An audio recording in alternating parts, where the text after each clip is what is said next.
Hey everyone, it's Lorraine Rise. How are you doing? I'm having a beautiful, beautiful day. I have a really cool message for you today. So, we're going to talk about how to beat an internal candidate when you are interviewing for jobs, right? This has happened to me before. It's so crushing, isn't it? When you work really hard and you have this great job that you want, and you do such a good job interviewing, only to find that you lost to an internal candidate, maybe that you didn't even know was interviewing. Doesn't that suck?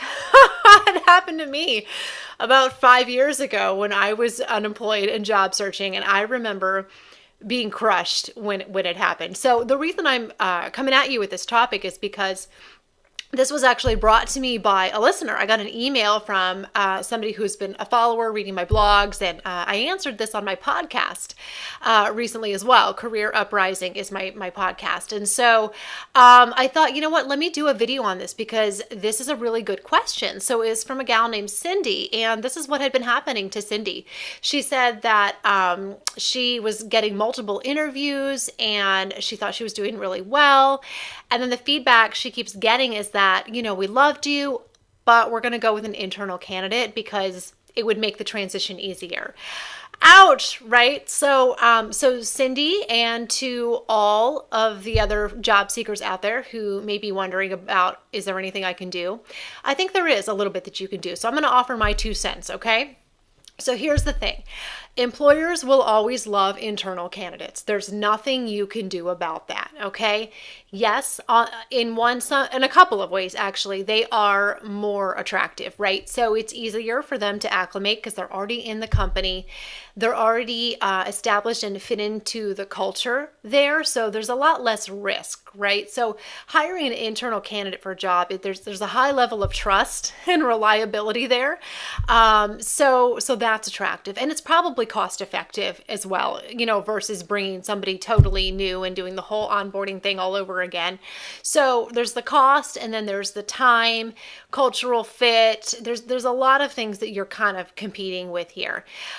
So I say that though, not to discourage you, okay? It's totally okay. I just want you to accept that that's kind of the way it is, right? But here's what you can do, okay?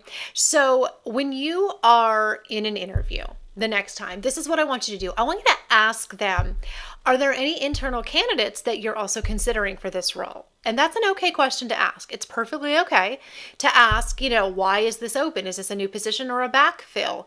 How many people are you interviewing? And those are normal questions. So why can't you ask, are there any internal candidates that you're also considering for this role? And the reason I want you to ask that is because I want you to know what you're up against. And if the answer is yes, here's what I want you to do next, okay? I want you to share with them why it would be beneficial to hire you as an external candidate. And one of the number one benefits of that is that you bring a fresh perspective, okay?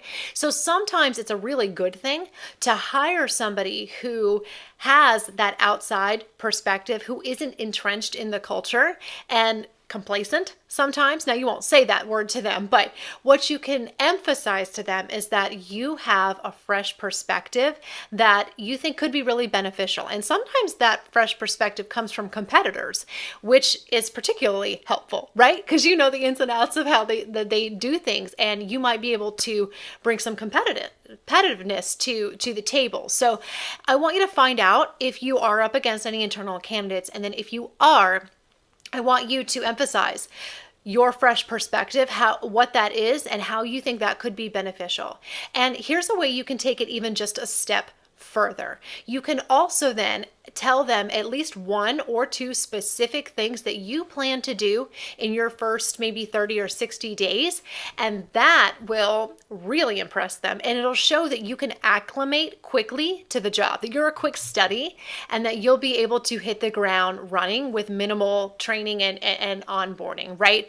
Because you're already coming to the table with ideas of things that you would like to achieve in your first 30, 60, 90 days, something like that, okay? So I hope that helps you. I hope that you realize that you do have a little bit of power in this situation, but I also don't want you to get too discouraged if you lose out to an internal candidate, because that's a tough thing to do. But I do believe that you can do it. You just need to know what competition you are up against and then bring to the table ideas of how you can be better than that and why it might be smart for them to hire somebody from a competitor or even just from the outside who could bring new ideas to the table. Okay?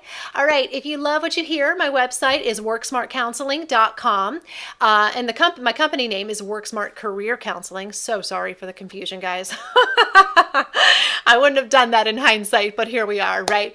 I'm Lorraine Rise, career coach at your service. I hope you enjoyed this very much.